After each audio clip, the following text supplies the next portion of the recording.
یا ایڈوائزری نہیں ہوتے، سپریم کورٹ کے فیصلے پر ہر صورت عمل درآمد یقینی بنانا ہوگا۔ پھر انہوں نے کہا کہ سپریم کورٹ کے فیصلوں کو نظر انداز کرنا آئینی ڈھانچے کو چیلنج کرنے کے مترادف ہے۔ پھر یہ کہا کہ عدالتی فیصلوں پر عمل درآمد کرنا کرٹسی نہیں بلکہ آئین کی منشا ہے۔ اس تمام ریمارکس، اس تمام تر حکم نامے کے اندر جو سب سے امپورٹنٹ بات منصور علی شاہ نے لکھی وہ یہ تھی کہ اگر کوئی شخص، انفرادی شخص یا ادارہ سپریم کورٹ کے حکم پر عمل درآمد نہیں کرتا تو وہ توہین عدالت کا مرتکب ہوتا ہے۔ یعنی کرسٹل کلیئر لاؤڈ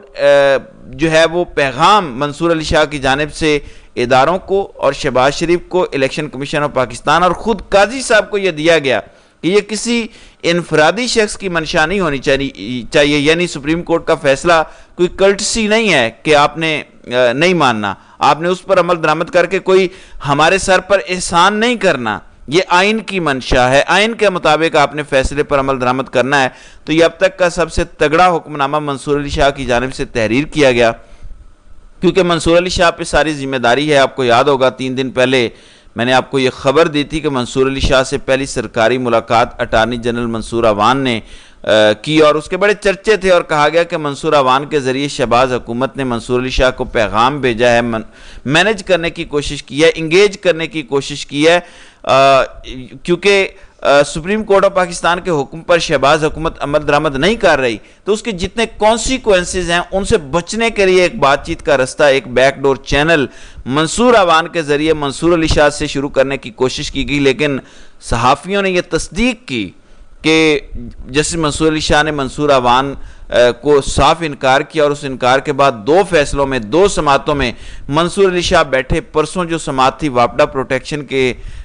حوالے سے ٹیکس کا وہ معاملہ تھا جس میں سیکرٹری خزانہ پیش نہیں ہوئے، جس پر سخت برہمی کا اظہار کیا منصور علی شاہ اور اطہر من اللہ نے، اور سخت حکم دیا کہ سپریم کورٹ کے فیصلے پر ہر صورت ریاست کو یقینی عمل درآمد بنانا ہوگا۔ پھر نیشنل بینک سے متعلق اس کیس کا حکم نامہ تو بہت ہی غیر معمولی ہے، کیونکہ یہ حکم نامہ دراصل ان 2 ججز کو بھی جواب ہے، نعیم اختر افغان اور امین الدین خان کو، کیونکہ وہ اپنی اختلافی نوٹ کے اندر ریاست کو بغاوت پر اکسا رہے تھے۔ انہوں نے تو کرسٹل کلیئر یہ کہہ دیا کہ ریاست سپریم کورٹ کا حکم نہ مانے، حالانکہ وہ خود سپریم کورٹ کے ججز ہیں اور اچھے خاصے ججز ہیں۔ یہ الگ بات ہے کہ ان پر اب ایک چھاپ ہے کہ وہ قاضی کے سب سے قریبی ہیں، قاضی کی مرضی کے بغیر وہ کام نہیں کرتے،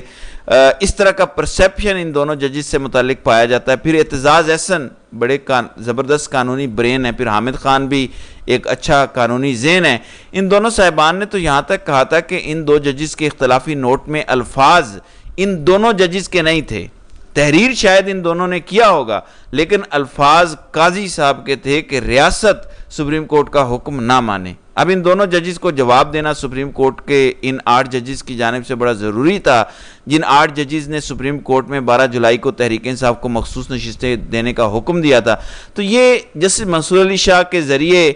ان 7 ججز نے یہ پہلا جواب دیا ہے ان 2 ججز کو جنہوں نے اختلافی نوٹ لکھا، اور سب سے بڑھ کر توہین عدالت لگانے کا اندیہ بھی دے دیا ہے۔ منصور علی شاہ جو آئندہ آنے والے چیف جسٹس ہیں، انہوں نے نون لیگ حکومت کو یہ باور کرایا کہ سپریم کورٹ کے فیصلے پر اگر عمل درآمد نہیں ہوگا تو آپ پر توہین عدالت لگے گی۔ اب ایک بات بڑی امپورٹنٹ ہے اس میں، اگر سپریم کورٹ نے یا ججز نے اپنے فیصلے پر عمل درآمد نہ کرانا ہوتا تو یہ تمام تر ججز دوسرے کیس میں اس طرح کے غیر معمولی حکم نامے کبھی نہ لکھتے۔ یعنی منصور علی شاہ نے آئندہ 3 سال تک سپریم کورٹ میں چیف جسٹس رہنا ہے، تو اس کا مطلب ہے کہ نون لیگ کی حکومت رہے یا نہ رہے، بطور سیاسی جماعت نون لیگ کو منصور علی شاہ سے پالا پڑنا ہے۔ آئندہ آنے والے کئی امپورٹنٹ کیسز کی سماعت منصور علی شاہ نون لیگ سے متعلقہ درخواستوں پر کر رہے ہوں گے، تو پھر یہ جو ایک ٹسل شروع ہو چکی ہے، نون لیگ کی حکومت نے جو آگ سے کھیلنا شروع کر دیا ہے،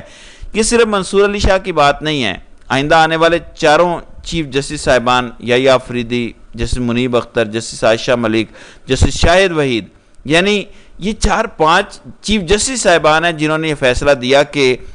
تحریک انصاف کو مخصوص نشستیں ملنی چاہیے۔ بہرحال ریاست اس فیصلے پر عمل درآمد نہ کرنے کے موڈ میں تھی۔ اب سپریم کورٹ کے ججز کی جانب سے دھماکے ہونا شروع ہو گئے ہیں۔ عیسیٰ نقوی صحافی ہیں، انہوں نے بڑی خوبصورت بات کی، انہوں نے کہا کہ سپریم کورٹ کے 8 ججز کا جس دن تفصیلی فیصلہ آئے گا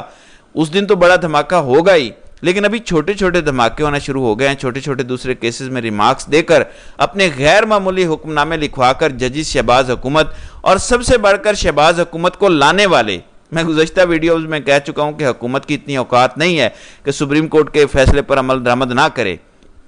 بچے کو پتا ہے کہ پاکستان کے طاقتور ادارے یعنی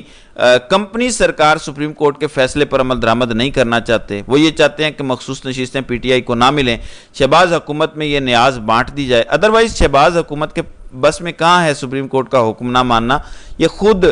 فارم 47 کی حکومت ہے، تو اتنی